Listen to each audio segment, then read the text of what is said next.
this is the concluding part of my talk on the education edition of insanity and abnormality as well as mental illness that afflicts most of the individuals these days, and how it can be overcome. I have given this whole detailed description and basically how it can basically be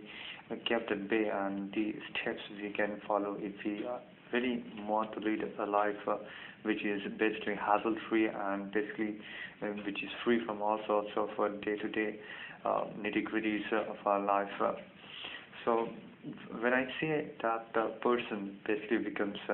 really violent at times, to the extent that he goes on to harm the other person bodily or otherwise, or at times goes on to self-destruct because of the fit of the anger is so much, is so immense that he might or she might do anything. So when I say that the person is basically becoming violent, what I actually mean to say is that it's becoming violent because of a certain sense of abnormality in getting into that person's mind.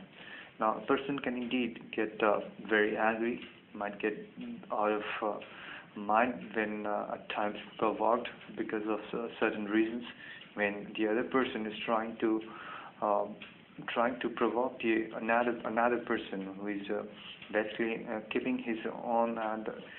when not trying to mess up with the other person. So when I say a person is becoming violent, what I mean to say is that it's becoming violent because of a certain illness, not because the other person is trying to provoke him or trying to make him go out of his mind, trying to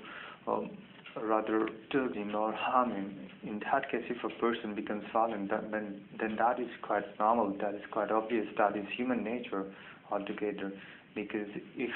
for example, I go on to provoke someone, try to use some sort of, say, for example, I'm using some sort of abusive words against against someone, then that person would indeed go out of his mind, and he would in turn return an abusive word to me. That is but quite acceptable. But then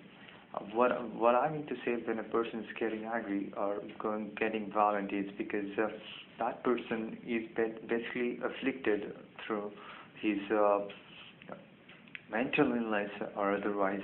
not because the other person is trying to provoke him. But in majority of the cases, it has been seen that the person basically behaves in an abnormal way, or rather gets out of his or her mind because at times he or she has been provoked, he or she has been haunted at times, and it is but human nature. But when a person